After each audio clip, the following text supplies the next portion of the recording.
Now, police in the US state of Rhode Island have released enhanced footage of a person of interest in the deadly shooting at Brown University. A masked gunman killed 2 students at the prestigious Ivy League university on Saturday. The FBI has expanded their area of search as the manhunt enters a 4th day. Authorities are appealing for residents near the campus to scour any security footage they may have as they attempt to find the gunman.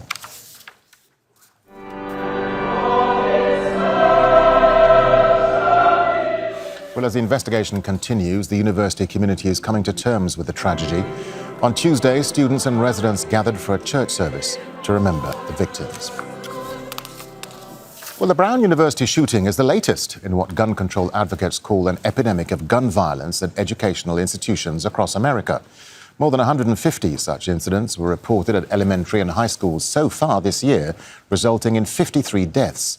The past decade has seen some especially deadly attacks, like at Robb Elementary School in Uvalde, Texas, in 2022, where an 18-year-old former student used powerful assault rifles to murder 21 students and staff.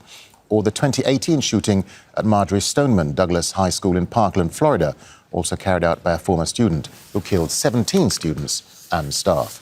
Well, Zoe Waissman was a student at Westglades Middle School in Parkland. That's adjacent to the Marjory Stoneman Douglas High School. She was 12 when she witnessed that shooting and heard the gunshots. And on Saturday, she heard them again, this time, though, at Brown University, where she is a student. And Zoe joins us live now from Parkland in Florida. Zoe, good to have you with us. So just tell us briefly where you were at Brown when the shooting happened, what you saw and heard, and how secure is Brown to deal with this type of gun violence?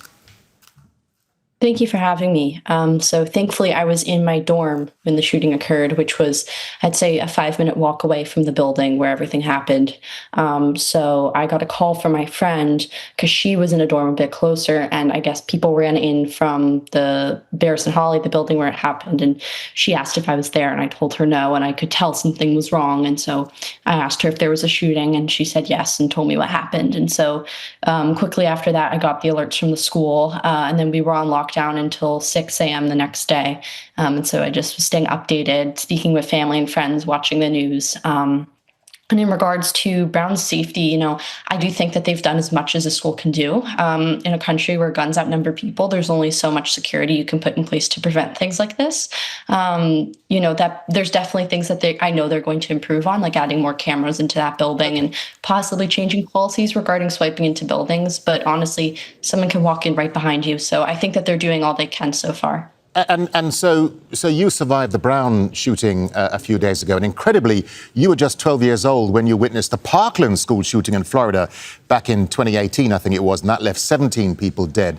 That's extraordinary, Zoe. I mean, how does that make you feel?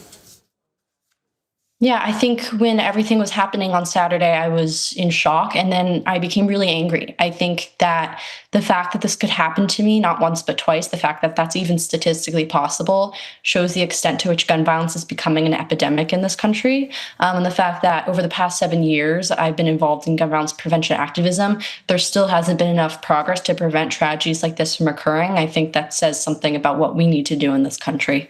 And I understand that as a young child, you were already in therapy, suffering anxiety over the potential for a school shooting, and now you've witnessed not one but 2. I mean, what mental health support and resources are available to young survivors and young witnesses of these kinds of shootings? Yeah, and I think my anxiety regarding that kind of surrounds the generation I'm from. I was the same age as the kids in Sandy Hook were in 2012 when a mass shooting occurred there in Newtown, Connecticut.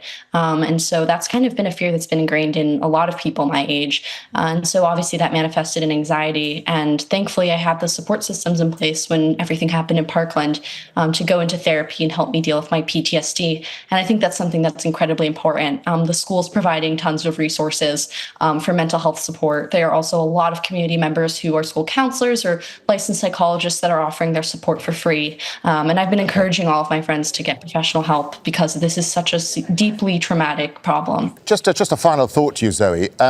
Sadly, we continue to see, as you say, these mass shootings at US schools and universities. As an advocate for gun control, briefly, what's your message to the Trump administration about guns and keeping students safe in schools and places of learning?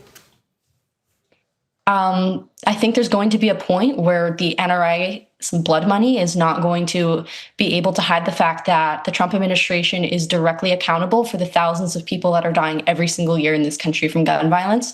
And until lawmakers as a whole put their people over profits, we're going to see this issue get worse and worse.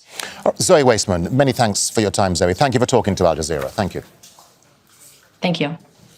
Don't miss out on the full picture. Subscribe to Al Jazeera for reliable news and expert insights. Like, share, stay ahead.